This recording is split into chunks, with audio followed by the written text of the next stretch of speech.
Saudara-saudaraku yang terkasih, selamat berjumpa di Renungan Harian di channel Katolik kita.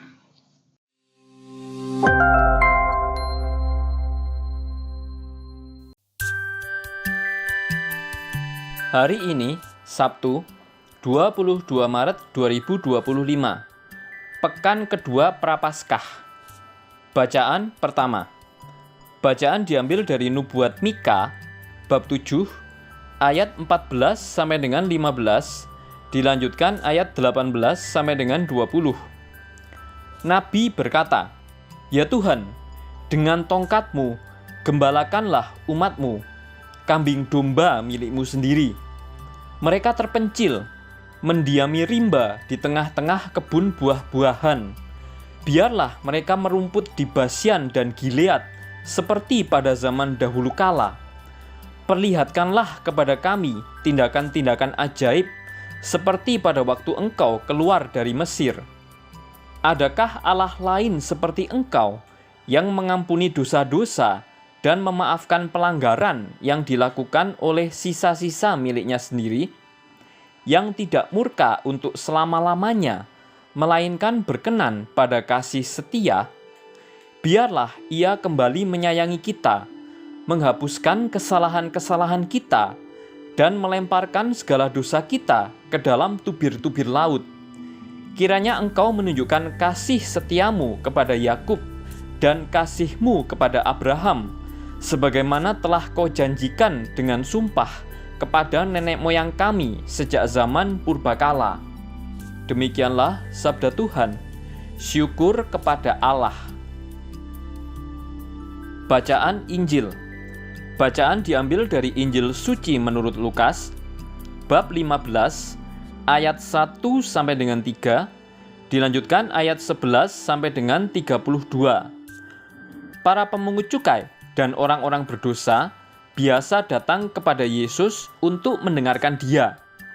Maka bersungut-sungutlah orang-orang Farisi dan ahli-ahli Taurat, katanya, "Ia menerima orang-orang berdosa dan makan bersama-sama dengan mereka." Maka Yesus menyampaikan perumpamaan ini kepada mereka. "Ada seorang mempunyai 2 anak laki-laki. Kata yang bungsu kepada ayahnya, 'Bapa, berikanlah kepadaku bagian harta milik kita yang menjadi hakku.' Lalu ayahnya membagi-bagikan harta kekayaan itu di antara mereka.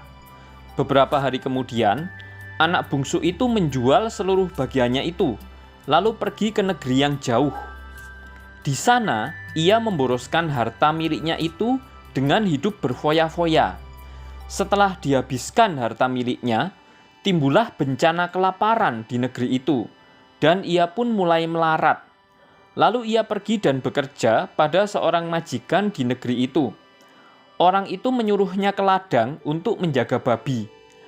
Lalu ia ingin mengisi perutnya dengan ampas yang menjadi makanan babi itu, tetapi tidak seorang pun yang memberikannya kepadanya. Lalu ia menyadari keadaannya, katanya, 'Betapa banyak orang upahan Bapakku yang berlimpah-limpah makanannya, tetapi aku di sini mati kelaparan.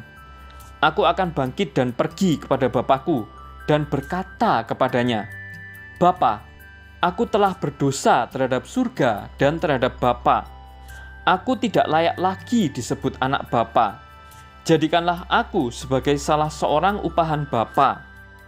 Maka bangkitlah ia dan pergi kepada bapaknya. Ketika ia masih jauh, ayahnya telah melihat dia. Lalu tergeraklah hatinya oleh belas kasihan.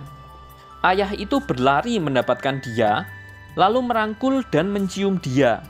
Kata anak itu kepadanya, 'Bapa, aku telah berdosa terhadap surga dan terhadap Bapa. Aku tidak layak lagi disebut anak Bapa.'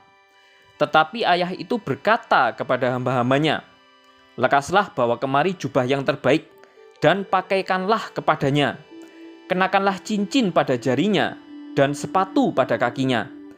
Dan ambillah anak lembu tambun itu, sembelihlah dia, dan marilah kita makan dan bersukacita. Sebab anakku ini telah mati dan menjadi hidup kembali. Ia telah hilang dan didapat kembali.' Maka mulailah mereka bersukaria. tetapi anaknya yang sulung sedang berada di ladang. Ketika ia pulang dan dekat ke rumah, ia mendengar bunyi seruling dan nyanyian tari-tarian. Lalu ia memanggil salah seorang hamba dan bertanya kepadanya, "Apa arti semua itu?" Jawab hamba itu, "Adikmu telah kembali, dan ayahmu telah menyembelih anak lembu tambun, karena ia mendapatkan kembali anak itu dengan selamat." Maka marahlah anak sulung itu, dan ia tidak mau masuk. Lalu ayahnya keluar dan berbicara dengan dia. Tetapi ia menjawab ayahnya, katanya, "Telah bertahun-tahun aku melayani Bapa, dan belum pernah aku melanggar perintah Bapa. Tetapi kepadaku belum pernah Bapa memberikan seekor anak kambing pun untuk bersukacita dengan sahabat-sahabatku. Tetapi baru saja datang anak Bapa yang telah memboroskan harta kekayaan Bapa bersama dengan pelacur-pelacur. Maka Bapa menyembelih anak lembu tambun itu untuk dia." Kata ayahnya kepadanya, "Anakku, engkau selalu bersama-sama dengan aku, dan segala kepunyaanku adalah kepunyaanmu. Kita patut bersukacita dan bergembira, karena adikmu telah mati dan menjadi hidup kembali. Ia telah hilang dan didapat kembali." Demikianlah sabda Tuhan. Terpujilah Kristus. Bapak, Ibu, dan saudara-saudari yang terkasih dalam Yesus Kristus, dalam bacaan Injil Lukas hari ini disabdakan, "Saudaramu telah mati dan kini hidup kembali." Kisah tentang anak yang hilang selalu kaya makna dalam segala zaman dan situasi, lebih-lebih ketika masa Prapaskah ini.